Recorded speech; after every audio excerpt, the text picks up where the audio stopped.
8 SEC on SEC games this week. We have a loaded slate, some danger spots this Saturday. It is time to get the squad together. You're talking ball with the SEC squad. From Alabama to Tennessee, from Georgia to Oklahoma, from Auburn to Texas, it's the local experts of the Locked On Podcast Network bringing you scoops, breakdowns, and the most comprehensive preview of the upcoming SEC weekend. It's the SEC squad, and we have a seat for you. Hurt feelings and thin skins are prohibited. Squad up, you're part of the SEC squad. What is happening, everybody? Welcome into the SEC squad. Sit back, grab your favorite beverage, and join us as we get you ready for another week talking all things SEC. And today's episode is brought to you by FanDuel. Right now, new customers can bet just $5, and if your bet wins, you'll get $300 in bonus bets to use across the app. Download the FanDuel app today. Let's welcome in our squad this week. We've got Stephen Willis, host of Locked On Ole Miss, John Neighbors, Locked On Razorbacks, Jimmy Stein, Locked On Bama, Corey Burton, Locked On Vandy. I'm Chris Gordy, host of Locked On SEC. I think we'll have a few other squad members join us throughout the show, but let's dive into it, gents. As we do every week this time of the show, we start with give us a prediction for your team this week. Doesn't have to be a score prediction, but something that might happen in your game. Stephen, we'll start with you. You got a big one this week. Yeah, Trinidad Chambliss is going to make his first road start. He will not be intimidated by the crowd at Sanford Stadium, and he'll have a good game. Now, I don't know if that'll be enough, but I think he's going to perform pretty well. Real quick, what's the latest on Austin Simmons? Is he getting healthy? And what do they do there? Austin Simmons has been healthy for 3 weeks. Yeah, it's just one of those things. They're playing games. They're playing absolute games. Oh. Wally Pipp. You ride the hot hand of Trinidad Chambliss. John Neighbors, Bobby Petrino coming home as the home head coach of the Arkansas Razorbacks. Give me your prediction for this week. Well, Arkansas with Bobby Petrino as head coach was 3-0 against Texas A&M when they played each other in Arlington. And since that point in time, from 2009 to 2011, Arkansas has beaten A&M one time. And so, I think it's going to be an interesting one. I think it'll be fascinating. I don't like the matchup itself, but Arkansas also loves playing terrible at home. So don't like their chances, but hopefully they just know how to hold on to the ball and figure that out. Yeah, if you could give me a prediction that that Arkansas forces at least 2 punts, I'll maybe feel good about Arkansas. But if they don't force any punts, I don't think they have a chance. We'll get into that one a little bit later. Jimmy Stein, give me a prediction for Alabama. I think Alabama this weekend scores the most points they've scored in an SEC game so far this year, but also give up the most points they've given up in an SEC game this year. Kind of a bit of a track meet in Tuscaloosa Saturday night. Yeah, I don't think we'd be shocked by that if that happened. A score fest breaks out in Tuscaloosa. How about Corey Burton? Give me a prediction for the Vandy Commodores.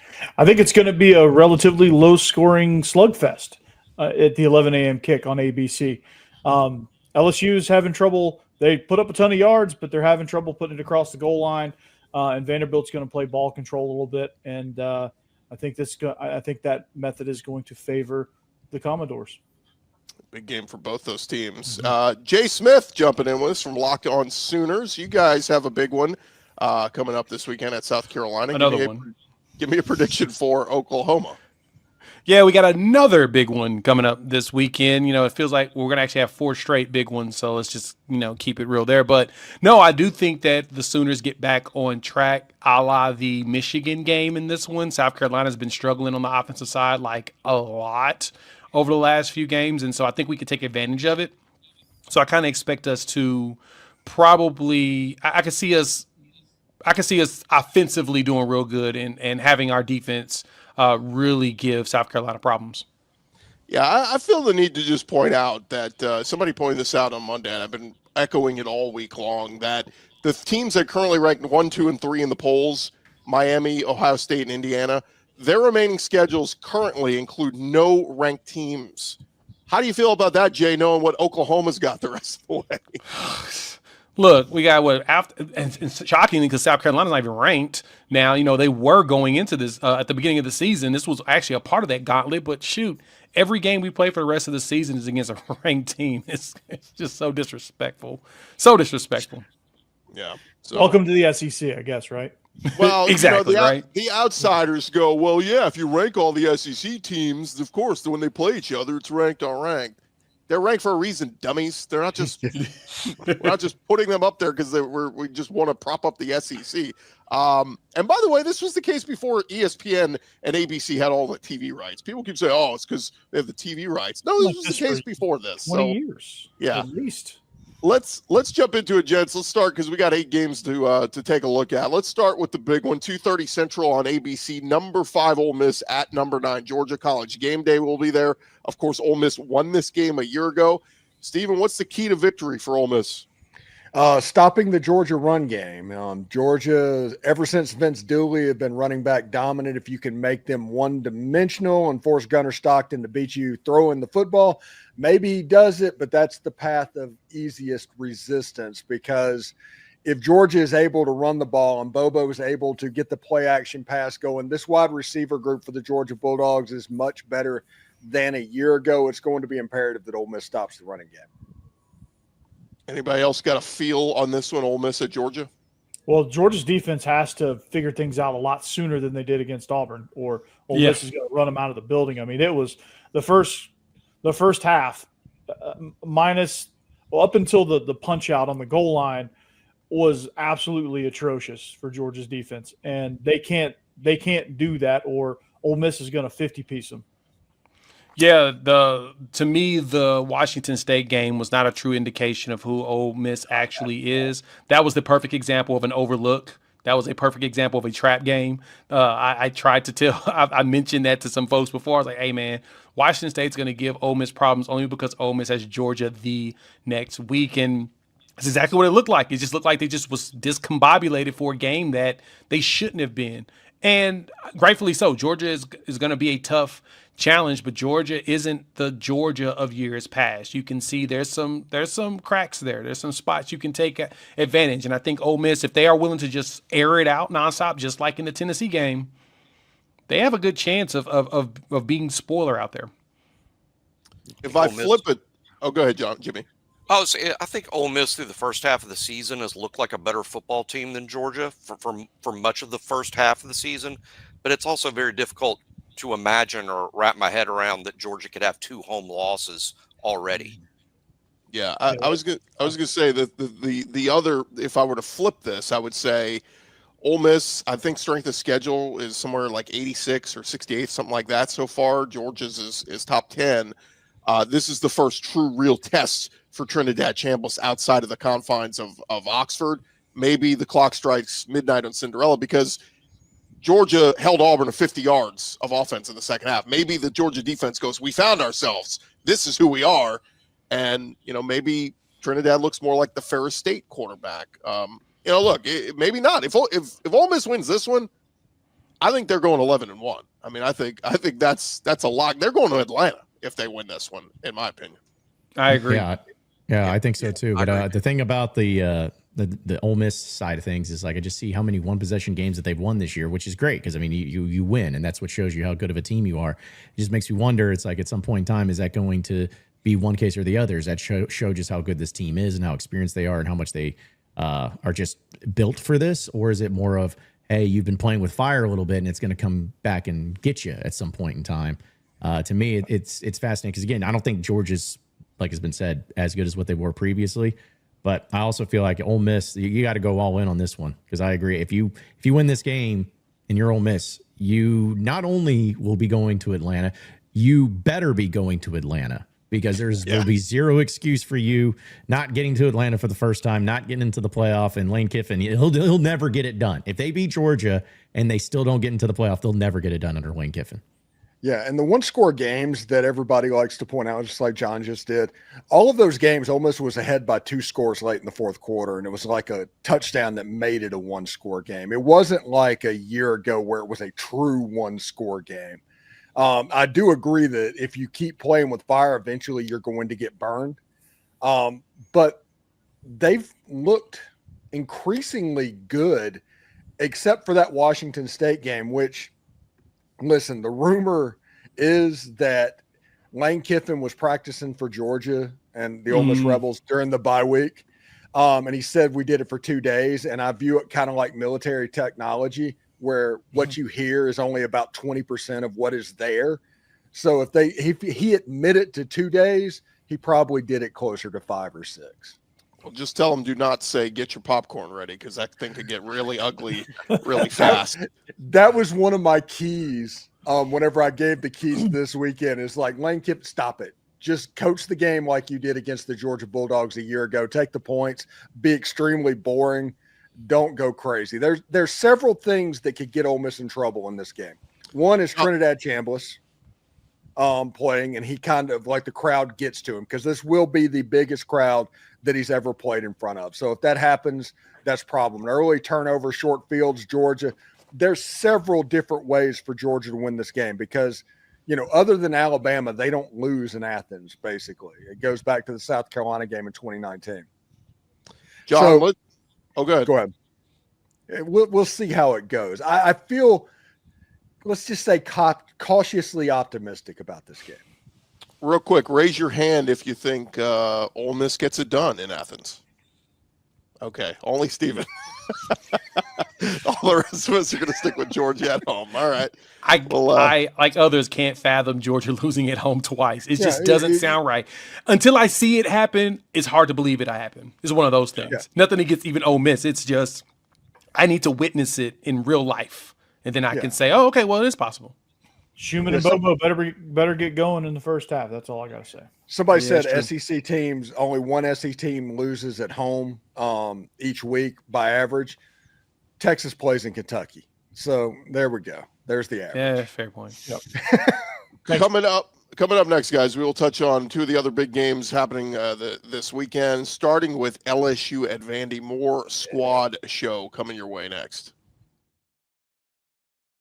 Back to the squad show in just a second, but when the opening whistle blows on a new repair, get your crew moving forward with SupplyHouse. Order today and see parts on your doorstep tomorrow. Over 280,000 plumbing, HVAC, and electrical items from the most trusted brands in the business. Their real-time inventory and honest lead times keep you from punting on projects, while their industry-leading customer service always has your blind side covered. If you need parts fast for a project you're getting started on, SupplyHouse, they got next-day delivery. Talk about a game changer. The part finder tools and 3D schematics can save you hours on jobs where every detail matters. And you can join their free Trademaster program today and start scoring some serious perks like priority shipping, lower prices, even a dedicated support line to give you that attention that you may need. Visit supplyhouse.com and you can sign up for free and use our promo code SHCollege5. That's going to get you 5% off your first order. That's over at supplyhouse.com. Real people, real service. This episode also brought to you by our friends at FanDuel. And, of course, NFL season, we're in the thick of it. College football as well. And FanDuel still got that offer that you do not want to miss. If you have not signed up yet, take advantage of it. Right now, new customers can bet just $5 and get $300 in bonus bets if you win. That's right. You pick a bet, you put down $5. If it hits, you'll unlock $300 in bonus bets to use across the app. Very cool stuff there. Of course, FanDuel giving you plenty of different ways to get in on the action, from parlays to player props, even the live lines during games going on at that minute. You can make it happen. Makes watching football even more exciting when you got a little something extra riding on the action. So whether you're a casual fan or you love diving into the stats, FanDuel, they're going to make your game day experience so much better. So what are you waiting for? Get started today at FanDuel.com. It's going to let you download the app, and you can get started today for free and take advantage of that great offer over at FanDuel.com. SEC Squad Show rolling along here, and guys, it is going to be number 10 LSU at number 17 Vanderbilt. Both teams 5-1. A big game for both sides, Corey, because LSU, they came into the season fancying themselves a playoff team, so that means they need to win this one. For Vandy, internally they probably had playoff hopes, but I think other other people on the outside would just go, look, if Vandy goes 8-4, that's a great year. So maybe means a little bit more to LSU, but this is home for Vanderbilt. This is one that they believe, and they want to get the bad taste out of their mouths from that Alabama loss. Yeah, Chris, don't get it twisted. Internally, they got playoffs on their mind, right, wrong, or indifferent. That like Diego Pavia keeps reiterating that fact. Hey, everything's still out in front of us. So the importance of this game is just as significant for Vandy as it is LSU. Now, for LSU, what I've noticed in doing some stat dives, and I actually watched a little bit of that South Carolina game, is they racked up a ton of yards, but they can't put it across the goal line. It's weird because they can't. They turn the ball over twice in the red zone, once going into the end zone, once inside the 10. Penalties, things like that. Their offensive line, Chris, is something that they had to replace 5 starters coming into the season, and it just hasn't gelled like you think it would. So I think the matchup here is Vandy's defensive line versus that patchwork offensive line for LSU. Can they stop the run, which LSU is in the bottom 2 in rushing in the conference, and can they force Garrett Nussmeier to beat them all by himself? And right now he's still recovering from a multitude of injuries, ankles, knees, obliques, whatever, you name it. He's got it wrong with him. And is he 100% still? Brian Kelly says he is, but again, it's coach speak, wants to make everybody feel good. Vandy's going to have to test that coming in. And then offensively, they're going to have to control the ball as always. That's just their identity. If they can stay to that and play a lot like they did in the first half or in the first quarter against Alabama, where they dominated the line of scrimmage and they rushed for 113 yards and pretty much had control of the game very, very briefly against Alabama. If they can do that and stretch it out, they have a chance here. Yeah, wouldn't it be funny, like if you had a Gray's Sports Almanac and you went back to like 2021 and you're like, hey, Indiana and Vanderbilt are going to be having conversations about the playoffs in 2025. You would be institutionalized. Well, that's what somebody said. Imagine going back to 2019 and telling an LSU fan during that whole Burrow season, hey, 6 years from now, you're going to play at Vanderbilt and be an underdog. You would have been, what happened? Yeah, it's the like, program must have died. This is the first time in 51 conference games that Vanderbilt is actually a favorite. Yeah, Wow. Vegas knows something. Look, to me, LSU is the ultimate. If they ever put it all together, they could be the best team in the country. The problem is they just haven't put it all together. You know, when you get to this point in the season and you go, yeah, they just keep turning the ball over in the red zone, all this. Eventually, that's who you are. That's who this team is. But again, if they do go out there and have that clean game where Nussmeier doesn't turn the ball over and the defense plays lights out, LSU can beat anybody. But that's where I say, like, 8-4. If Vandy finishes 8-4 this year, they're going to throw a parade. If LSU finishes 8-4, they're going to be talking buyout with Brian Kelly. That's where the expectations are going into this game. Does anybody else feel strongly about this one either way? I think this has a potential to be the Ole Miss Arkansas game for 2024. I think this has a chance to be an extremely get-right game for LSU. Mm-hmm. Yeah, I think there's opportunity for that as well. But I do think that Vanderbilt actually prevails and wins this game. I think Diego Pavia actually puts the team on his back and stops turning over the ball for a change and winning it. I mean, to me, the ineptness I've seen in LSU's offense is just baffling. I mean, you get 5 interceptions against Florida and you only score 1 touchdown, and then you get a pick 6 to add a second touchdown. That, to me, just tells me that there's something going on with that offense that they just can't get going. The running game hasn't been very productive for them. I mean, Caden Durham hasn't been doing as much as I thought he would be. It's not – they're struggling. And it feels like – he missed the Ole Miss game. You need to, put that in there. But yeah, and that's fair. I mean, in the games he's played, it's just like last year he kind of came out of nowhere. You're like, oh man, they've got him such a good freshman running back. He's going to do some stuff, and not so much. So it kind of feels like the offense is protesting against Brian Kelly to get them fired. They're very much more inept than I would have ever thought that they would be. Just speaking for myself, about 1 week ago, I really thought Vanderbilt was going to win this game. When I changed my mind is when I saw that LSU was the underdog. When the official line came out Sunday or Monday, whenever it was, like LSU is an underdog in this game. I'm like, I'm flipping. I think LSU wins. Well, the LSU defense too. I mean, they held Lenore Sellers to what? I think it was 22 rushes for 19 yards. I mean, if they did that to Sellers, Trinidad Chambliss got a couple good runs on him, but I think they learned from that. And if they do what they did to Sellers, Pavia, has nowhere to run. It could look a lot more like that game at the end of last season in Baton Rouge, where Pavia scored early and then it was tough rowing the rest of the game. So that's the best defense in the SEC. I mean, to me, it's not even close. And I realized that Ole Miss was able to get over on them a couple of times, but like at the cornerback position, they're so long and athletic all over the field. And Vandy is good. What they do very well. But the problem is you don't have the size speed ratio to where if things start going good for LSU, there's not going to be anything that Vandy can do, if that makes sense. To stop them. Yeah. Steven said LSU the best defense. Watch those Georgia and Bama defenses the next few weeks. I think they're going to have something to say about best defense in the SEC. Real quick, guys, this segment, let's jump over to Texas A&M, number 4. Texas A&M. That just doesn't feel right to say. The Aggies, but they've proven it so far. They're going into Fayetteville to play Arkansas. John Neighbors, Bobby Petrino, back as your head coach in Fayetteville. Got to think he's going to get a standing ovation at the start of this one. Well, yeah, of course. I mean, listen, it was about like last week when we talked about it with Arkansas and Tennessee. It was a matter of like no one knew what the team was going to look like. Last time we saw them was against Notre Dame, where they just completely gave up. And it was like, okay, so are they going to continue to fight? Are they going to continue to play? Are they going to care? Or, what's the situation? And I think even though it was a loss against Tennessee, I think it was very obvious that the team was playing a lot harder than they did in the previous week under the Sam Pittman era.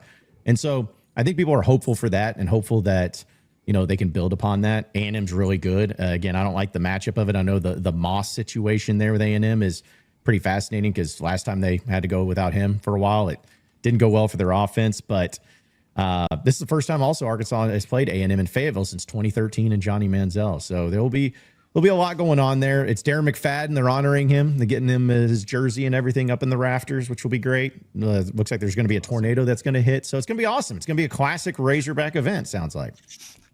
I think SEC road games are where undefeated records go to die. So I'm not going to be shocked if Arkansas pulls this off. Well, look, the Cam Newton jersey retirement didn't go well. Let's hope the Darren McFadden jersey retirement goes well. Yeah, I don't know, man. Like A&M has left Kyle Field once this year, and that was at Notre Dame, and it took a miracle and a prayer for them to pull that one out. Give them credit. They found a way to win, but I just keep looking at it. Like, that's why I say, like, if Arkansas's defense wasn't so putrid, if they could just get a few stops, I'd love them in the upset. I just don't know if they could slow down Marcel Reed. Well, see, and that's the problem is that it's like if they just didn't fumble the ball, Sam Pittman would still be the head coach. Like, it's just simple things like that. And that's what's kind of been the MO for Arkansas is just they do the little things that make them lose these games. And it's extremely frustrating to watch. And so that's where it's like I feel like Arkansas will be competitive. I think they should be competitive. But it's like I'm looking at these spreads and whatnot, and I see that Arkansas is as big of an underdog against A&M as Ole Miss is against Georgia. And I'm like, what? How does that make sense at all? But it's the truth. It's going to be a game that I think will be hard fought. I think Petrino's going to have a game plan, and as long as you keep Taylor Green upright. But if you keep fumbling the ball, it doesn't matter. You're going to lose, and A&M's a good enough team to beat you. Real quick, guys, show of hands. Who likes Arkansas to upset A&M? Raise your hand. Yeah, I'll go. Oh, Okay, hey. all right, we got 2 in there. We got 2. They helped me win a Oh, we parlay. got 3. Surrounded by morons, I'm telling you. Hey, real quick for rewind, Vandy at LSU. Who thinks Vandy beats LSU? Raise your hand. I mean, probably just me. But I know. Okay, so 4 of I'm you. kind of on the Vandy train. Whoa. I just want it to happen so I can laugh. Come on, Corey. Come on, Corey. You know I've been on the more Vandy train indictment this on whole time. LSU Oh, at yeah. this point. I know you have been. That's and I appreciate that. I'm We a welcome closet Vandy fan. We welcome in our buddy Eric Kane, the Locked On Vols. When we return, guys, some more big, massive matchups this week, including the 3rd Saturday in October. We'll discuss that coming up next. More Squad Show in just a second, but first, Mazda.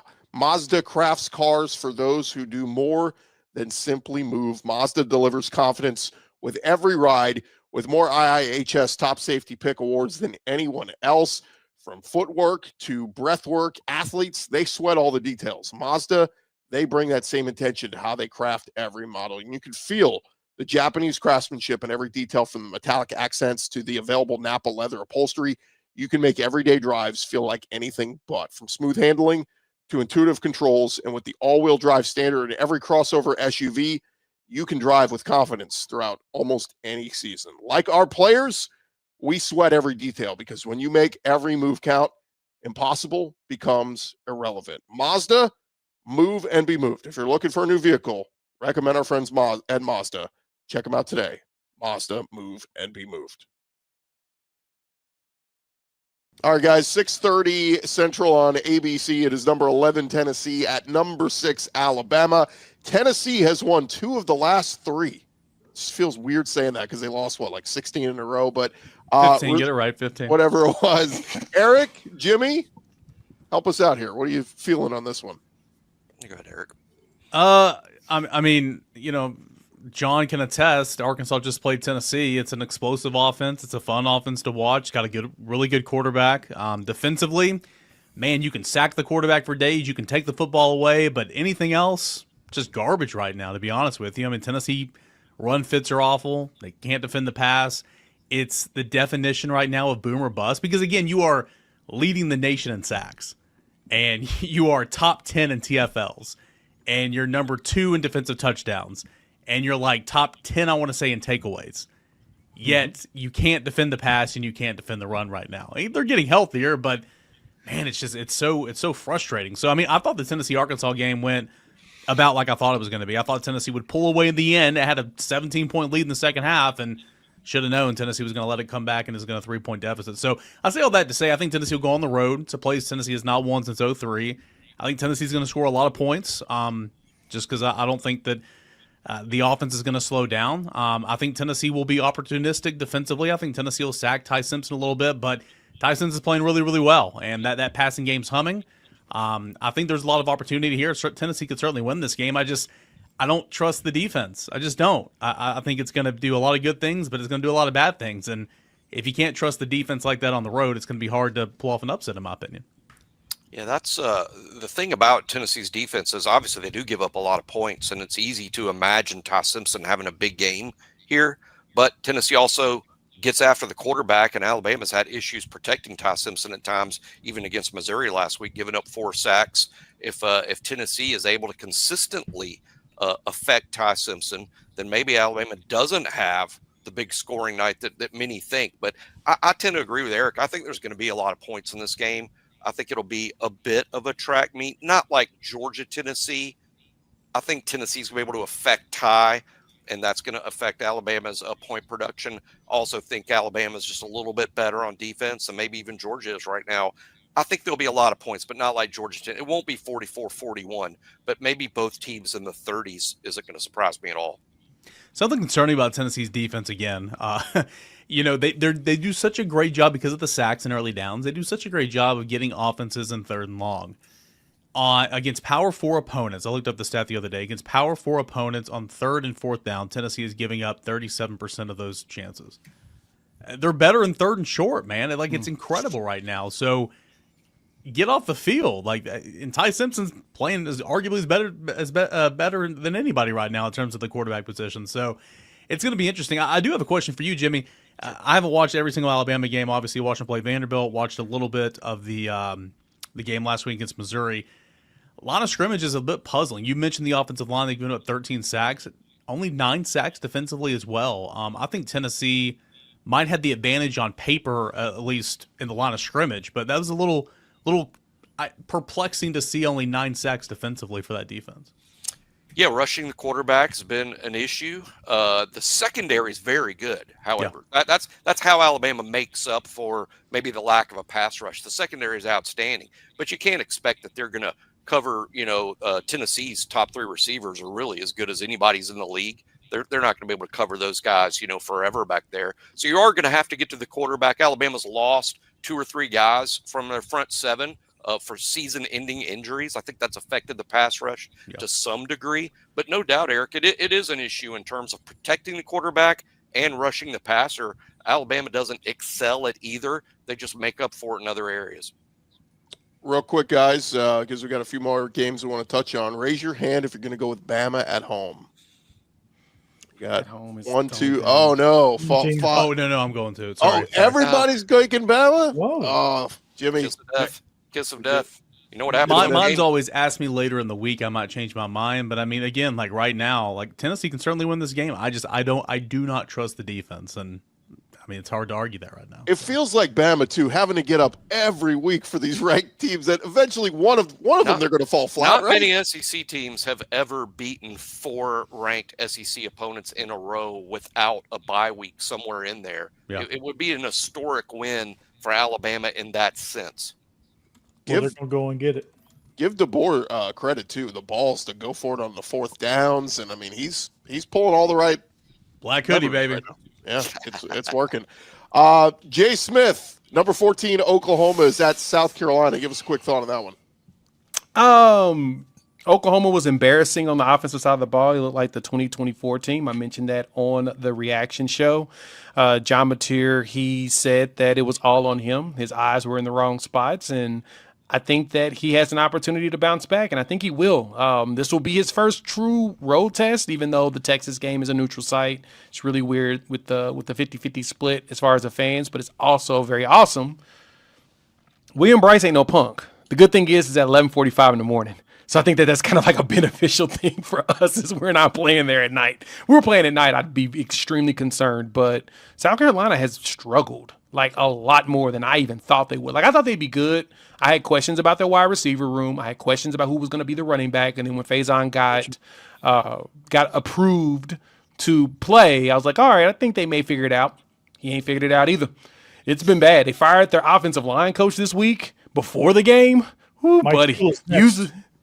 Usually when you start firing position coaches in the season, you might be the head coach, be on that hot seat very, very, very soon too. So, and their defense is just not as stout as I was thinking it was going to be. The defensive line, I mean, Dylan Stewart is it, but at the same time, who else has really stepped up for them, right? They ain't got those NFL guys anymore, so they're looking pedestrian right now. Now, could they figure it out? Sure. Could this be the game they figure it out? There's always a possibility. But I do think that our defense is going to give Lenore Sellers way too many problems. This time around, they're going to actually try to figure out how to wrap up and tackle people for a change instead of letting people go. And if we can hold them to only one score on the offensive side like we did Texas, in which they got that kick return that gave it the 2-score piece, if we can keep them to just one offensive score and no special teams, I think we can win this game probably like 20-10. It's going to be a low-scoring game again, which I'm really getting tired of. But at the same time, 'tis his life. What did you think of your coach saying this week? This isn't the old Big 12 days where Oklahoma destroys everybody every single week except one game of the year. Talking about how tough it is to play in the SEC, being a one-possession league. Look, he pissed off the Big 12. They responded. Oh, yeah, their feelings were hurt. They said that he lost 8 conference games. This is his first time as head coach. Sure, I mean, totally true. He also won 7 Big 12 championships as a defensive coordinator. So let's not pretend like he didn't know what it was like playing in the Big 12. He was beating the dog out of those teams, too. And then someone posted a graphic. Yeah. Somebody posted a graphic showing Oklahoma's 14 conference championships with everybody else having a total of 18 combined. So that tells you that they're not going to catch up to Oklahoma's number. But I digress. He's right. Go look at the scores. I mean, we just got through talking about it. Even though some of them are backdoor covers on that, a lot of the SEC games have been one-score games. And it's been, even those backdoor covers have been situations where if a team, can sustain their drive, they could have tied it or they could have made it closer. So that's the thing about this conference, man. Everybody grinds it out. The defenses, you can tell, are NFL caliber coordinators. They are forcing teams to conform to the way they want them to play, and it's a grind out, especially this year. So he's not wrong. That's the one thing that we're pointing out. I mean, the Big 12 didn't know what defense was until actually they still don't know what defense is. So it's a team. It's a conference where just the offenses just fly. So Tennessee has but the played SEC's 3 always been conference opposite. games. Sorry to cut you off. Tennessee's played 3 conference games. All 3 have been one-score outcomes. I mean, it's insane. There you go. That's my point. Again, you guys know my thoughts on the defense right now, but like that's still pretty wild just to think about it. I think Brian Kelly pointed out that last year the average margin of victory in SEC games was, I think, 17 points, and he said this year so far it's 10. Yeah, so it just showed Yeah, Vanderbilt was they had 8 one-score games last year. I mean, they were just as close to 2-10 as they were 10-2. I mean, it's pretty wild. So I think I saw somewhere on Twitter that it's closer than the NFL. By the way, the margin of victory. To that point, please, someone tell me where Brent Venables was wrong about the toughness of this conference. No one can. People just hate that. They hate the SEC because they've dominated for so long and all the championships and all the most draft picks and all this. That anytime they get, Anytime they can get a shot in, they get a shot in. All right, real quick, guys. A few other games. Skin. It's prohibited around here. A few other games just to get a quick thought on. Mississippi State at Florida. Anybody got a feel on this one? Because there are rumblings this could be Billy Napier's swan song. If he loses, like there's loses. literally no choice. Like if he loses, got to be it. And if you're a Florida fan, if you win, it's like, God, here we go again. Like just prolonging the inevitable. I Lose think a that's game so we can get fired. That's literally what they're saying. Just lose so you can get fired, man. I think this is a game that Mississippi State can take. Obviously, Florida's been much better than what the record indicates defensively. They're playing better offensively, but I think this is a game Mississippi State can absolutely win. Yeah, no doubt. You're exactly right there, Eric. They just got to play clean and even just cut their penalties in half, and they'll have a chance. And is the pressure on at Florida with Penn State now open, Arkansas's open? Maybe Florida's like, we got to get Napier out of here so we can start vetting some candidates here. The vetting Franklin's probably already going on. Yeah. They're vetting them anyway. Everybody they've already called about it, but James Franklin in Florida would be scary as heck. Oh, it would be. We saw what he did at Vandy when he was there. He'd be terrifying down there with the program that feels like they really, really, really, really want to win and has shown that they can win at certain points. Now, I think they're still cursed for firing Dan Mullins after, the success he had there. They're going to probably, if they do hire James Franklin, it probably may get worse just because they're in purgatory for being disrespectful to the football gods. But whomst among us would have believed me if I told you that Mississippi State was coming in this game 4-2 and Florida was 2-4? Yeah. Well, neighbors, what was your tweet yesterday? Oh, I had a lot of them, so you're gonna have to remind me. about James Franklin and Hog fans. Oh, well, I mean, just that they're idiots if they don't want James Franklin. I mean, which apparently people in our Razorback land be like, you're an idiot if you think that James Franklin would be better than Sam Pittman. I'm like, you're the reason why the education is so low in Arkansas. It's so bad. But we'll say, don't be including Gordy, Arkansas in the college football coaches searches or anything. We got our coach, buddy. Okay. We got our coach. Well, look, don't get me wrong. Fans say that. Petrino wins some games here. That you might be right. Two other games to touch on real quick, guys. Number 21, Texas at Kentucky. We know Kentucky, Mark Stoops' days are kind of numbered here, but I'm looking for, is this a game that does Arch kind of have that big, he had a great game against Oklahoma, I say good, not great, but if he throws for 300 yards, 3 touchdowns against Kentucky, this could be the coming out party, right? Arch getting some confidence. If he's going to do that against any team, it would be Kentucky. This also could be Kentucky Ole Miss 2024. Yup, exactly. This could be exactly that. This could be the hangover from that win, that emotional rivalry win. They go to Kentucky and Kentucky beats them up, and they end up losing it. They're not ready for. It's going to be a rock fight that he may not be prepared for. They're probably overlooking Kentucky because Texas has right after them Mississippi State on the road back-to-back weeks, and then Vanderbilt. They could be trying to overlook them and say, we need to prepare for Vandy. Games to overlook Kentucky for. Gotta love that. It's crazy that people are overlooking teams to play Vandy too. Isn't that crazy? Look, that's amazing. And I'm here for that. Also crazy in the SEC that you get Kentucky, Mississippi State, and Vanderbilt in a row, by the way. That's nothing against those teams because they're all pretty good. But when you look at all 16 teams in the league, that's a quite fortunate stretch. Bama would have liked one of those the last few weeks, Jimmy. Yeah.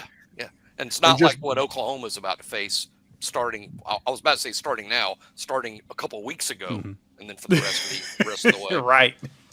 Hey, and Mark Stoops is likely going to eventually lose his job, but Mark Stoops against the Norm Chow tree, Lane Kiffin, and Steve Sarkisian, he's got a foothold on that offense. He can make a rock fight on that offense.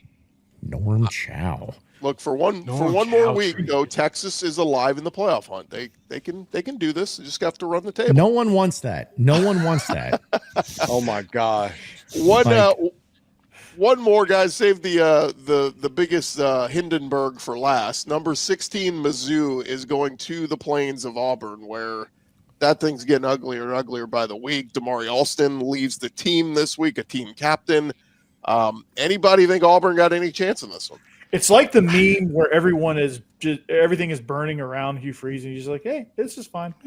It's fine. The question is, how much golfing is Hugh Freeze going to do before this game to prepare himself for the battle? Because, truth be told, this feels like yet another game where a coach is probably going to get fired if they lose this one. Between Florida and Auburn and possibly Kentucky, those 3 teams, I feel like somebody's going to lose their job if they lose, and we may see 3 people get fired in the same week. That would be wild. On3 keeps making graphics about earlier in the week about Auburn flipping this recruit and getting this recruit. First of all, it's wild that going on a little bit of a run right there whenever the coach is really on the hot seat. But every time I saw that graphic, I'm like, is he fired? Is he fired? Maybe that's Me too. Me too. Every time. I'm like, stop posting Auburn pictures. Stop posting pictures of Hugh Freeze. You keep making me think that he's fired. Do not do it anymore. How about the fact that when Austin left the team, they put out like violation of team, some sort of verbiage that made it sound like didn't meet Austin was expectations. some sort of something Didn't like meet that. expectations. And Standards of the team. yeah, good luck recruiting if you can throw your players under the bus whenever they're trying to make money, because that's what this is about. He just wants another year to make money because he's not going to play in the NFL. He wants another chance, another bite at the apple. And you're going to throw him under the bus and do that. Good luck recruiting.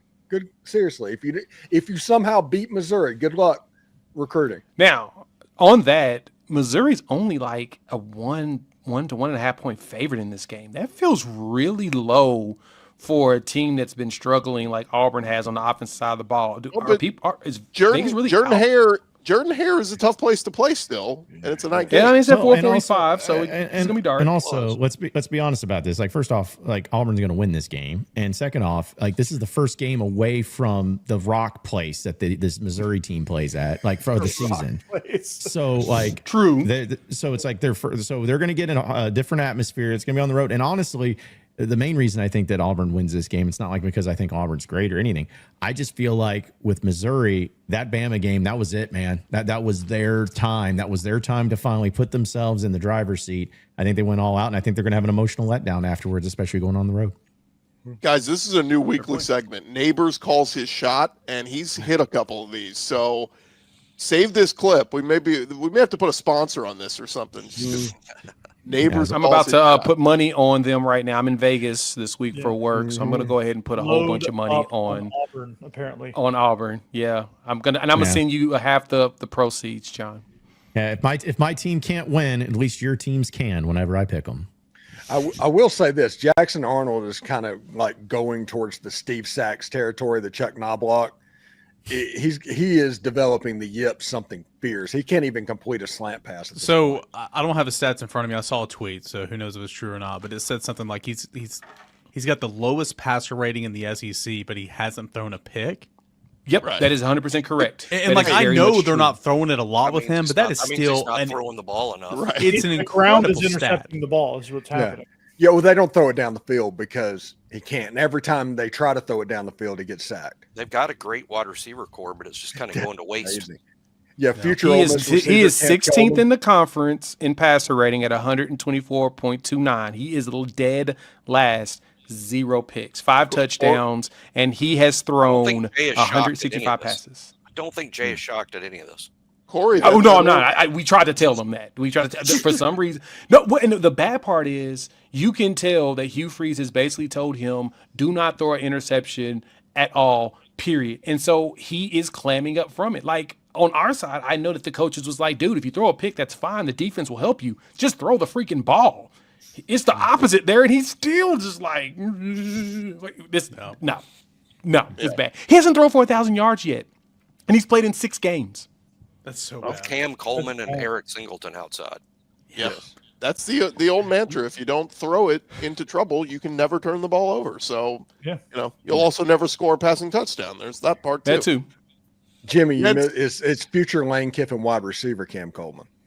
If he was tired, there will be a significant portal watch going on there. Yeah, Ohio State on line 1. They want Jeremiah Smith and Cam Coleman next year. That would be absolute insanity. But, gents, it's been a good week for the squad show. Hopefully, we wish good luck to all your teams this week, and hopefully none of them lose. Eric and Jimmy, sorry, one of them has to lose. Remember to follow and subscribe to Locked On SEC, or your favorite SEC school will be covering your team every day throughout the season. Part of the Locked On Podcast Network covering your team every day. For Jay, Steven, John, Corey, Jimmy, Eric, I'm Chris. We'll talk to you guys next week on the Squad Show. Peace. Go Balls. Go Balls. Anchor down. Howdy toddy. Boomer Sooner. That Texas A&M dog sucks.